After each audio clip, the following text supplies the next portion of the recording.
Every year they're reinforcing their standard. They're kind of telling you what they expect you to be. So now we know for the games what they're expecting females to be able to clean, right? Because we've had that muscle up clean ladder. Essentially, they're setting the precedent of you have to be this strong, fill in the blank. So the precedent is becoming more and more clear. But in terms of the importance, that hasn't changed at all. Even when I was training Chris Spieler back in the day, we knew the price of admission back then was a 225 snatch. So we worked our tails off for that 225 snatch. What confidence is has nothing to do with winning or the leaderboard. What confidence is knowing that you giving your best effort is enough. Okay, Ben. Hello, how are you? I'm good, Patrick. Good. Today we're going to talk about something that we've talked about a little bit in the past, but we're going to sort of go a different direction with it. And that topic is programming. We've talked about it before, thinking about or looking specifically at athletes inside of a gym, inside of a CrossFit affiliate, and how you program for them versus how you would program for a competitive athlete, and the importance of knowing that there is a differentiation between the two. Today, I wanted to go the other way and talk about programming specifically for the sport of CrossFit, something that you've done for a long time, obviously working with Katrin and Matt and Cole and Brooke, but also through CompTrain, which is something that you've also done for a very long time. So obviously something that you've thought a lot about in terms of what are the differences, what are the similarities, and what are the differences between these two populations.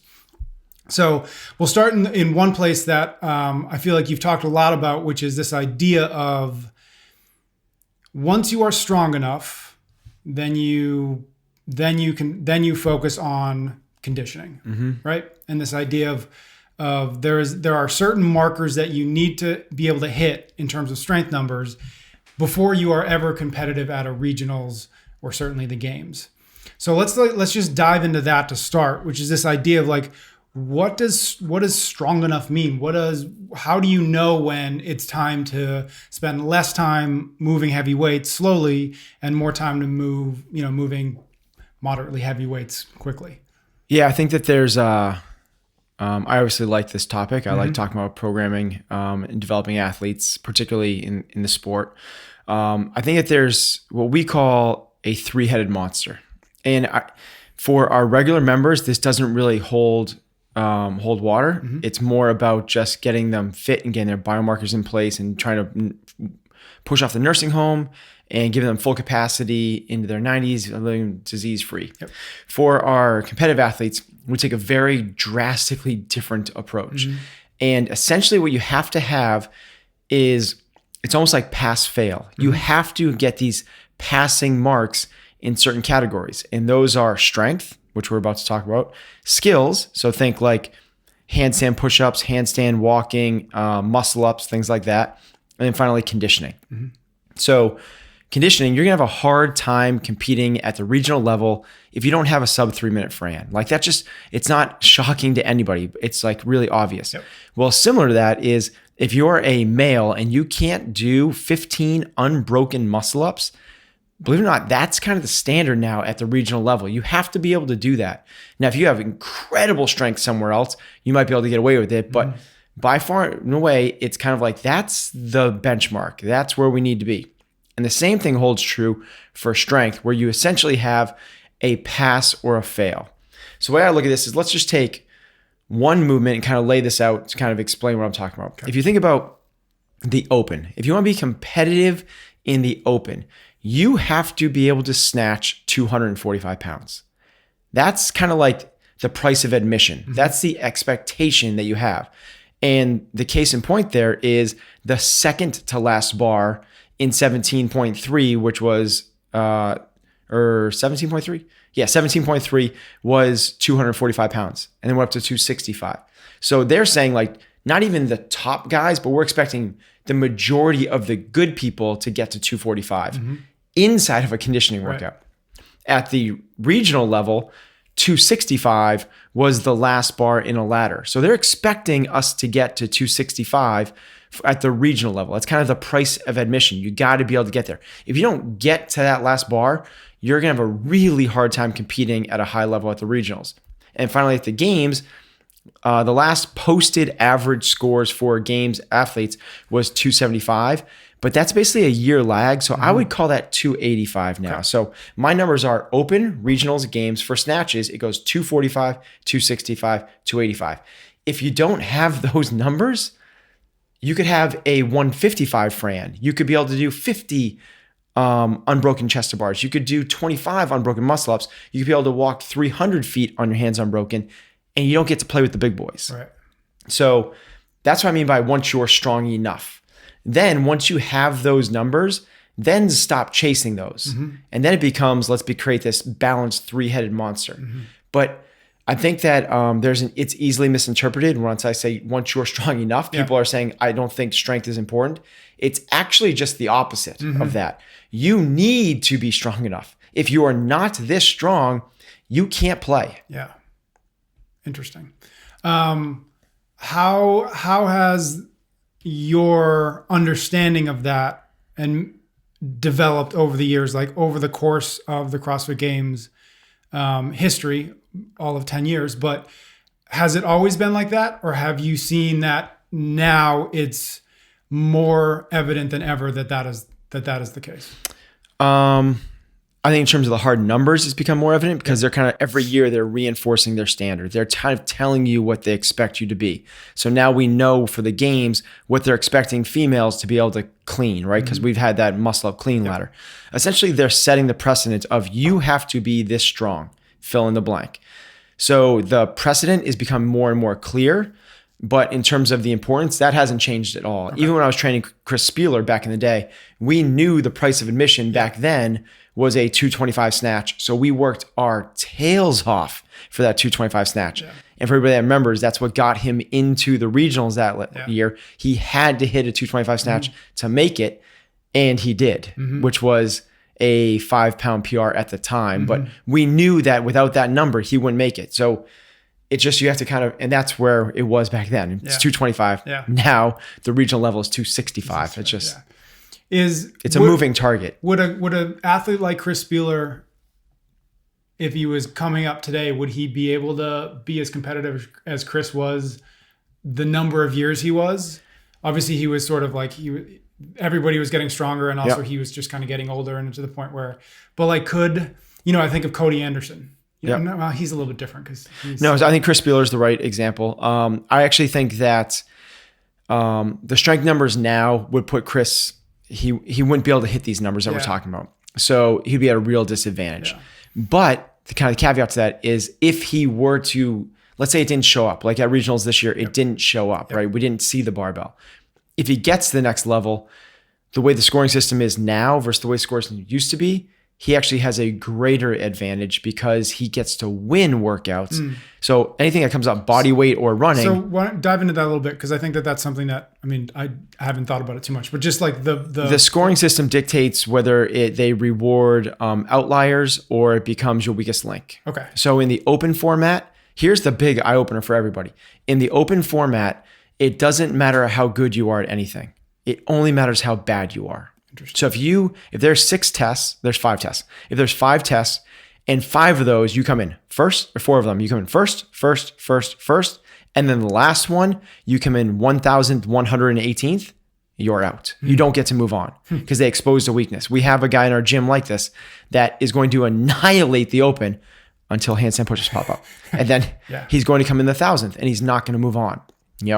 Whereas in the games, if you come in first, and then last, you're going to win the CrossFit Games because there's only 40 spots instead of competing against thousands of spots. And then similarly, they give huge price breaks.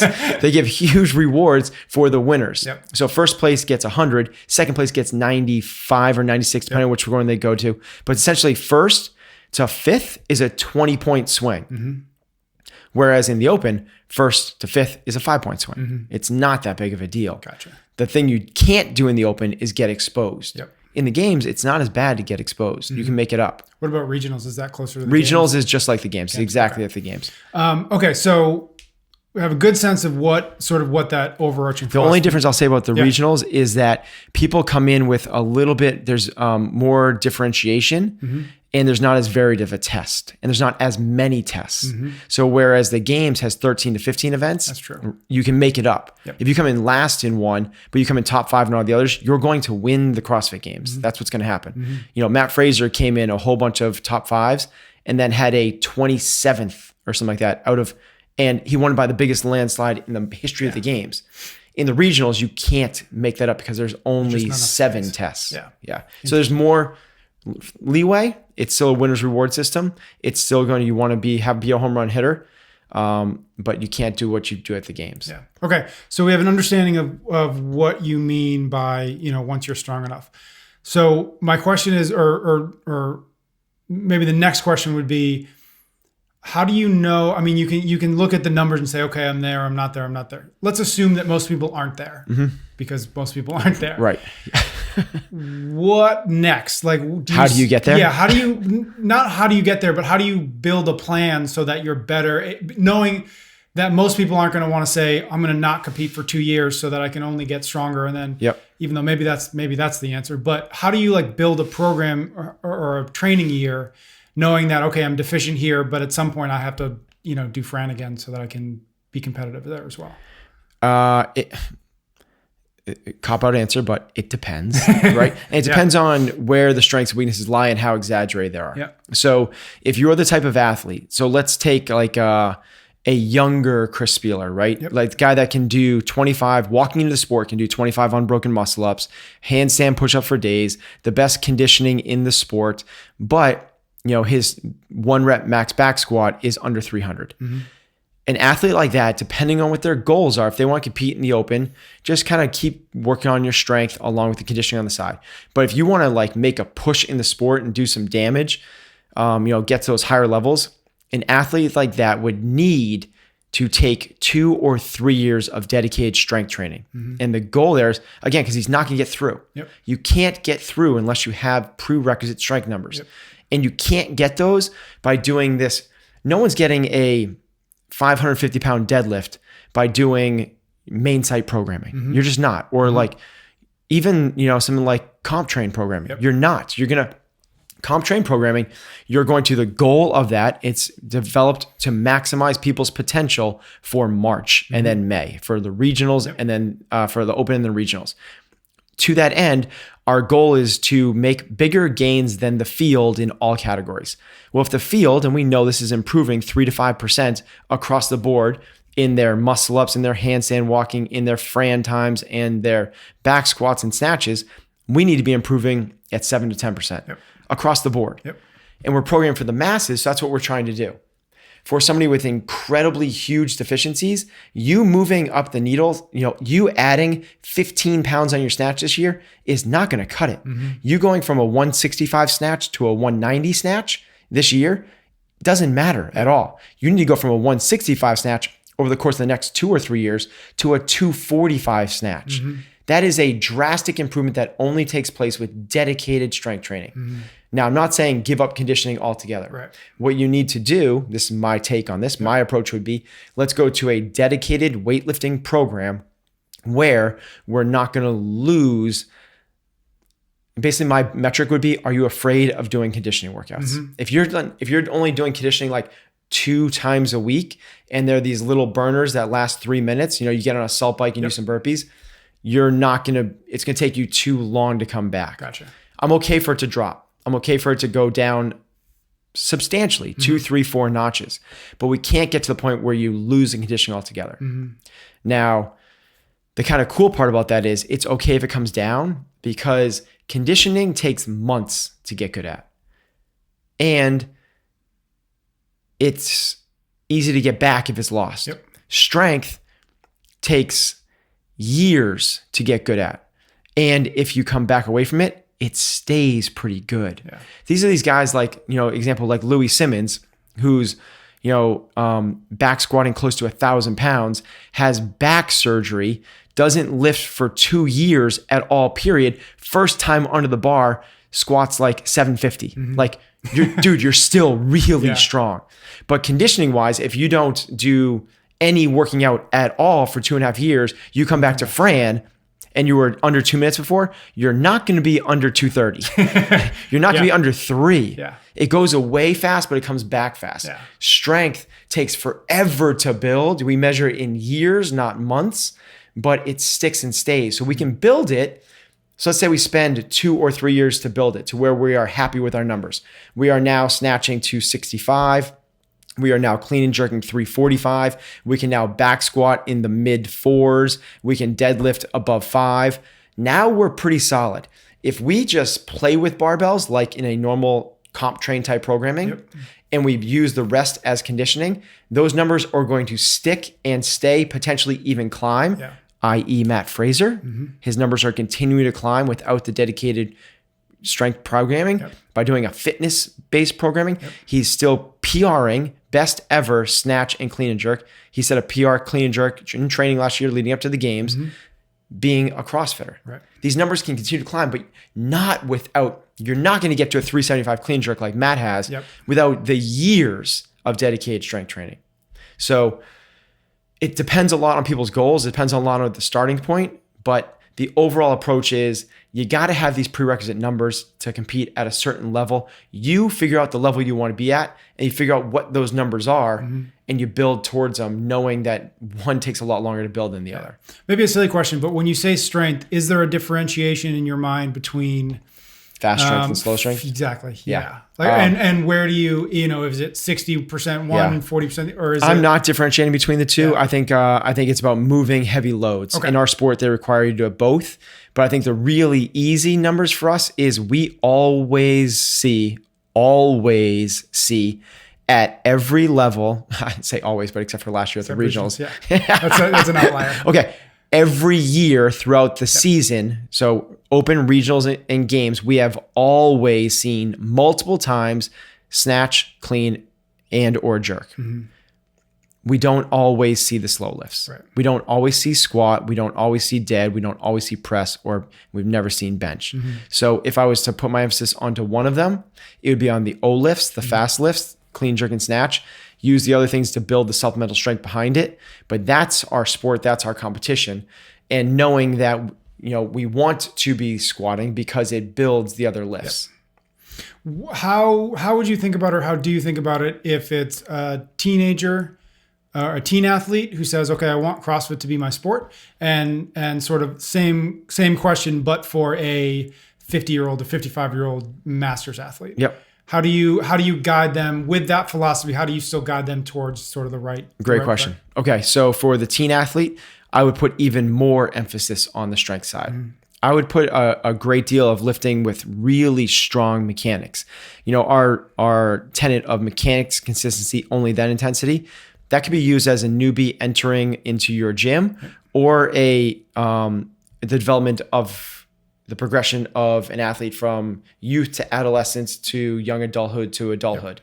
It's the same thing where we want to go, everything goes into mechanics. So have your CrossFit kids, doing PVC clean and jerks. Have your high school, middle school classes doing really light load back squats. And then as they develop and they work on the mechanics and the body positions and everything else, the form and technique, then we can start to load them, knowing again, strength takes years, conditioning takes months. We can start to build them up as they start to progress and get past, later years into their early adulthood of, 17, 18. That's where I'd want to be putting those guys on pretty serious strength building programs. From there, I'd also want to be building in the skill sets, gymnastics, and conditioning, but I'd want them to get strong first. And that's regardless of male or female. For the masters athletes, I would take a different approach. We're not going to, a masters athlete is not going to go from a 165 snatch to a 265 snatch. Nobody in their 50s and 60s is going to be doing that. The goal there is preservation. And then all we're trying to do is inch up if the field is year over year. And this is kind of where it's weird, because year over year, you're going into a different age group. So it's actually kind of the opposite, where the performance metrics are dropping actually. So your goal is to maintain. If you are maintaining, if you've already built yourself a 245 pound snatch, your goal is to maintain that throughout, not to build up into it. Yep. There's too much wear and tear. There's too much that we're trying to do to the sacrifice we're going to try and make for that. Also, those guys don't have another 10 to 15 years of competition in them. Yep. They only have potentially this next year in their age group, maybe 2. Very few athletes are competing in the later stages of the age group competitively, and then they'll wait, and that's where they could build in the next one if they want to, and they compete and they build to the next one. Cool. Anything else interesting worth talking about for? I got a lot of things I could talk about on this particular subject? I think we're good. Okay, let's wrap it up. All right. Thank Thanks, you. Pat.